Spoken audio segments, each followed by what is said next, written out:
Welcome back to Bottom Deck Achievements, a Hearthstone achievement hunting series. Voyage to the Sunken City is drawing ever closer, and with each and every card revealed from the set, the more and more the set looks to be a really fun, fresh, flavorful experience, not even to mention the fact that we get a standard rotation alongside it. So just a couple dates to keep in mind. The set is due out April 12th, and I believe the week before, that Tuesday before, April 5th, is when they plan to have everything revealed for the new core set, the theme of the year, a couple other things, and I guess all the cards from Sunken City as well. So I believe that should be, historically, that is about the day that we should see the patch go live that brings in all the new achievements from the new set, which means if you're still looking to get a couple done from Alterac Valley for reward track experience points, you got about 2 weeks to go for that. April 5th should be about the cutoff, as well as, especially mainly for Dark Moon Fair, if you still have a couple achievements that you're chasing for a couple older sets, you might want to get those done too, just because that set will no longer be in standard and some of those achievements will be harder to obtain at that time. I'm actually really curious to see, because that'll be the oddball set that's just in Wild that has achievements with it. So I'm really curious to see if they're going to add more achievements for older sets. Like, it'd be cool to see like just a block of sets for each standard year sets of the past, and then I guess a pre-year of the Kraken thing for some of the oldest cards. So really curious what they see. They've kept a lot of their plans close to their chest as of the filming of this, mainly focusing on cards from the new set. So I guess we'll just see what they have planned. But either way, as with the theme of this show, we are going to keep on with the Alterac Valley achievements, and I got a couple done and a couple I want to talk about. So let's head over to the achievements page. Unfortunately, I only have 2 achievements that I've gotten finished with this week, and I'll click those in a moment, mostly thanks to this one. I'm within 25 of being done with this one, which I think, spoilers, but I think this has a really good chance of winning the award for worst grind of this set, whenever I do the kind of superlatives. I need to think of a better name for the achievement awards at the end of each set. But I want to real quick highlight the mysteries throughout Alterac Valley that has a really cool card back tied to it. These were added in the most recent patch, and just as of today, as of the filming of this right now, they have been solved. So in the description of the video below, I'm going to place a link to the tweet that I saw, the first thing I saw that has the actual solutions with the Google Docs in the thread of it, so you can if you haven't done this one yet, the card back looks really sweet, and this is hey, it's free achievement points. It doesn't give any reward track experience, but well, the card back's cool enough. So anyway, just wanted to highlight that real quick because that's a new breaking development in the world of Hearthstone achievements. But let's go on and click on the 2 that I've done. I've done the first half of the Boomkin one, decently on my way to the second one. I'll talk about this one here in a little bit. I've already talked about Gotta Catch 'Em All. A lot of these grinds that I still have left aren't too bad. I think after I finish up the Pet Collector one, I think the worst grind that I have left is honestly the, not the Paladin one, that should be easy. I think I might do this in my hand buff deck in Wild. With all the Pirate Warriors running around, I think I might be able to squeak in some really big buffs with this one. I'm hoping. We'll see. Science time. I think this one was going to take the longest. I have less than 60 to go, but you just got to get a couple games where you get a bunch of them. My average game, I'm only getting like 5 or 6 maybe, and those games are going very long, being hefty control games. So that's probably the longest one I have left. The rest are just playing cards a bunch of times, like the hit it if you mean it, which I've been just throwing into duels lists. I'm enjoying, if they do rotate out all the duel stuff, I'm enjoying Armor Warrior while I can still get it in to farm some wins, and just throwing Hit It Very Hard in there as well, and well, getting ticks here and there. But today, I mentioned I was going to talk about Boomkin a little bit, but I think the main minion I want to talk about is Ivus the Forest Lord. If you are a long time or longer time, as of this set at least, watcher of this series, first of all, thank you. Second of all, if you're a newer watcher, go back and watch some of my older videos, would you?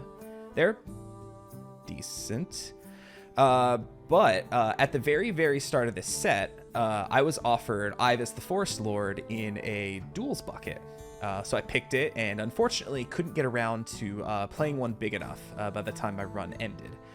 Since then, I have been offered Ivis exactly one more time, and was also unable to do it. I think I've generated Ivis maybe twice. Once off of first day of school in Wild, in my hand buff Paladin deck. Also couldn't get it to play it big enough.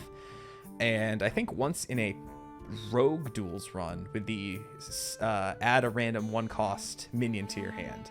But every time this one has eluded me, and this is not a card that I own. I do not have this in my collection, and I, true to my mission statement here, I'm trying to get these done with crafting as few of these cards as I possibly can. If there's any kind of workaround for generating them or doing the effect a different way, if I don't have the card, I'm going to do it.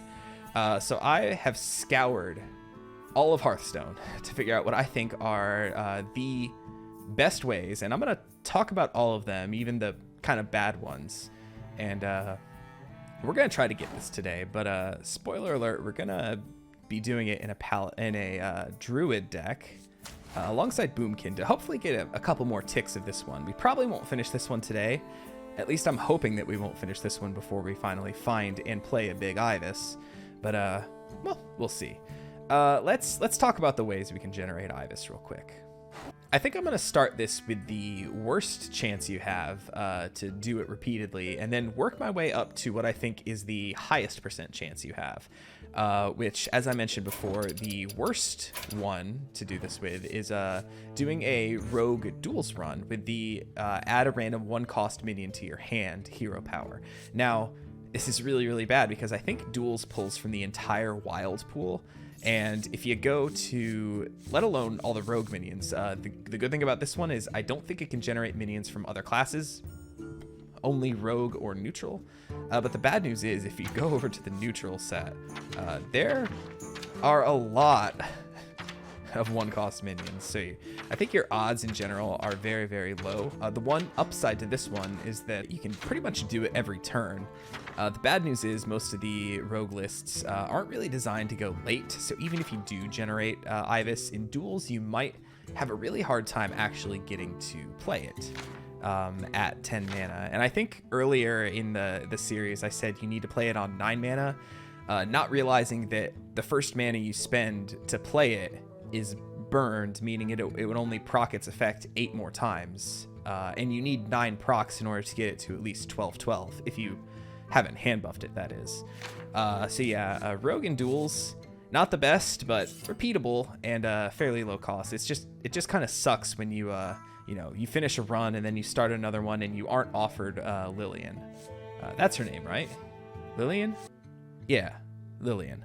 The next option we're going to talk about is another one that I mentioned earlier. It's first day of school. Playing this in standard will have a smaller pool than Wild, obviously, but the big problem with first day of school is that I believe it can generate a minion from any class, because I'm pretty sure that in the past I've shuffled some soul fragments into my deck after generating a spirit jailer. So it's a bit of a crapshoot because across all 10 classes plus neutrals, there's just, even in standard, there's just a lot of 1-cost minions. So once again, it does do 2. It puts 2 in your hand every time you play this, so that's a bit of an upside, but the fact that you don't get to discover or anything kind of holds it back for me. I have not messed around with this card much in standard, though I have been kind of wanting to bring back out the Rise to the Occasion quest line. I had a lot of fun with this during the Stormwind set, even though it wasn't considered one of the best ones. It was still kind of fun to play Dude Paladin a little bit here and there. But regardless, first day of school, probably not the best way you want to go about this. So there's one card I want to talk about for the last 2 ways, and you might be thinking, how does that make any sense? It's because it is a dual class card. In both Hunter and Druid from Scholomance, rotating soon. Actually, no, this was from the mini set for Dark Moon Fair, looking at the watermark there. Resizing Pouch. You discover a card with cost equal to your remaining mana crystals. So if you play this on 2 mana, or I guess if you've played Nature Studies on 1 mana, you get to discover a 1-cost card. Now, it can be a spell or a minion. But I'm pretty sure it locks you to your own class for this one, which is really good. So I looked at both Hunter and Druid and found that Hunter has slightly more one-cost options than Druid. You see here it moves on to its third page, whereas in Druid, not even halfway through the second. So obviously the neutral pool is going to be the same for both of them. I think if my count is correct and it cannot generate the quest line, which I'm pretty sure it can't, there are 39 options for Resizing Pouch to generate in Druid, meaning that when you cast this, you should have about a 1 in 13 chance to do this. So I'm really hoping that I can, I put a list together, the choose Ivis, choose one Ivis. It's pretty much just a standard aggro taunt druid, but with a couple odd things thrown in. Obviously the resizing pouch, like I said, to try to generate Ivis, but also I took out a couple of what I felt like were not the worst cards in the deck, because it's still a very good deck, but the I don't even want to say least useful. I just pulled out a couple that I felt like I could do without, if that makes sense. To throw in 2 copies of Boomkin, because like I said, I'm still grinding for this achievement, as well as Raid Negotiator, which is a card I don't think I've ever seen played. I think this is probably one of the worst cards in the new mini set. But I threw it in here because if we can generate a Boomkin every now and again, that's, you know, if we have both effects combined and we've taken at least 8 damage, that's 12 ticks towards our final tally of 400. So that seems like it could make for some good progress, even if this card is kind of bad and clunky. And I'm really hoping that the cards that I took out to make this deck worse make me win less fast, meaning I can actually get to 10 mana and can actually play Ivis at the size I need to. So how's this going to go? Probably terribly, but I'm going to hop into a couple games and see how this goes. I guess the magic number we're looking for is 13 casts of Resizing Pouch on 1 mana.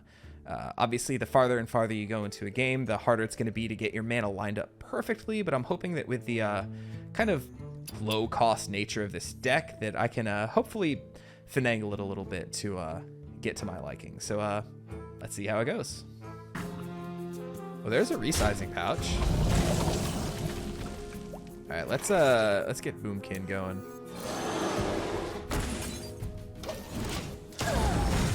No matter what else happens, we've made a little bit of progress on one achievement. I think I want to... Can we agree to compromise? Wow, that's like a heavy-duty moon-touched amulet there. All right, let's see what we get. All right, 1 cast, no Ivis. There's not even anything I can do. My board is full. It's a large boy. Okay. I'll miss you. It's unfortunate. All right, cast number 2. No Ivis. We agree to compromise.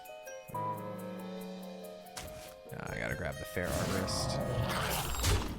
Wait, I don't even have to corrupt this and it's still gonna do both. What happens if I corrupt this? Hold up. Does it become a different card because the art changes and it corrupts? Hold up, I need to do some science real quick. So this has both effects, right?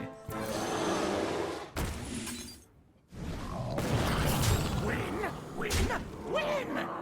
So this no longer has the aura around it. So I think it's just gonna do both. Other composting. Wait. It does have the aura. What do you do? Drink up, my children. Alright, we've drawn 1 card. Summon 1 Treant. Okay, so it just has the same effect. Okay. I don't think there's any way I could get down to enough mana. Maybe. Either way, that game wasn't lasting much longer. Coin. Solar Eclipse. Resizing Pouch. Okay, so cast number 3 gives me... I guess I'll take the sphere. And cast number 4, technically. Yeah, unfortunate. Coin. Nature Studies. I'll take another Resizing Pouch. Cast this for 0. No Ivus. In this case, let us try again for Resizing Pouch.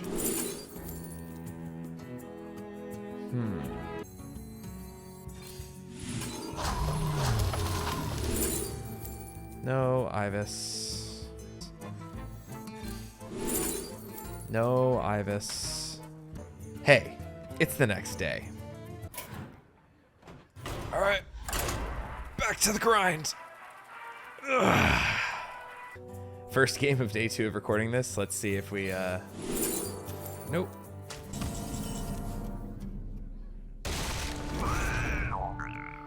Pack Meal's actually really good. Can we agree to compromise? Yeah, I'll take that. Now that's actually lethal by itself to Solar Eclipse Feral Rage next turn. Yeah. Oof. All right, hold up.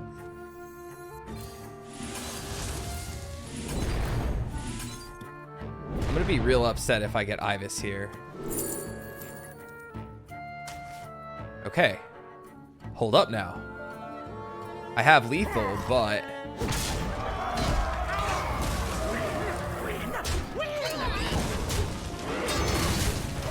I can Lightning Bloom it out next turn and get this achievement done, finally.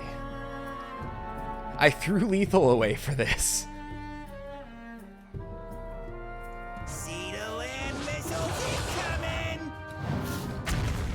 That's fine. I don't even care. Just as long as they're not conceding. This should do it, right? Because a Lightning Bloom and go to 10. That still counts as being on 10 mana, right?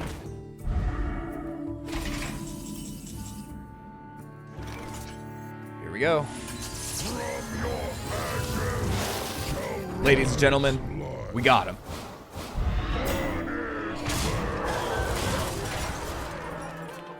Nice. It only took, if my count is right, 11 casts of Resizing Pouch to find it. So I came in a little under the, I guess, average. I know there's like, well, by my count, that only took us 11 casts of... Then strike harder. Okay. I think we still win this, at least. But yeah, 11 casts of, what's it called? The Resizing Pouch to find it. So I guess I technically came in a little better than average. And I actually get lethal with this boy, too. Oh, let me just make an even larger boy. Sorry. I had it. I had to do it. Well, cool. At least we won the game that's gonna end up in the video. Awesome. Alright, well, let's check on our Boomkin progress as well. Because we played it a couple times throughout all this. I think we were at... So we're less than 100 to go. I want to say we got about 100 ticks in for this one. I feel like we were right around 220, 225, something like that. Don't remember the exact number, but yeah, 81 to go. This shouldn't take too long. That's... Well, I guess I would have to cast it an 11th time if I healed the 8 every time. But yeah, I'm mostly just really stoked that I got this Ivus one done finally without having to craft the card, which is really, really cool. Now watch, as soon as they roll over the Tavern Brawl packs to being Year of the Griffin packs, I'm probably going to pop Ivus in like the first one of those that I open. But as of right now, I have saved the 1600 dust. Didn't have to craft this one. Got it done. Absolutely love to see it. Well, folks, that is going to bring us to the end of today's video, and honestly, given the small amount of achievements we have left and the fact that they're pretty much all just play this card X number of times, it's also the last gameplay-focused Alterac Valley video. It's been a wild ride, and like I do for all the other sets before, I'm going to do a sort of a send-off for the set, talk about my favorite cards, favorite achievements, worst achievements, and I guess also look back to the year of the, oh gosh, what was it? The standard year before this that's ending, and probably talk about some of my favorite cards that are going to be leaving standard. Should be fun. So check back then for that. Hopefully next week, maybe. We'll see. Depends on when I can get the rest of these achievements actually done. But hey, other than that, if you enjoyed the video, and I appreciate you watching, please feel free to leave a like and subscribe to the channel if you haven't done so already. Both of those things would help me out a ton. Also follow me on Twitter and Twitch. I'm at HeyTallman at both places. I know I don't stream a lot of Hearthstone. I tend to do just kind of a variety of things, but I will be streaming April 12th when the new set comes out, opening packs and hopefully testing a couple things here and there. So it should be exciting. I'm very excited. It's one of my favorite streams I do whenever. It's one of my 3 favorite streams I do a year. This one, the set number 2, and the set number 3 for each standard year. I just love opening packs on stream. It's so much fun. It's like Christmas 3 extra times a year. It rules. But yeah, follow me on Twitch, and I hope to see you there for a stream sometime. Other than that, I don't really have much else to say. So as always, thank you for watching. Have a great day, and may the card you need the most never be at the bottom of your deck.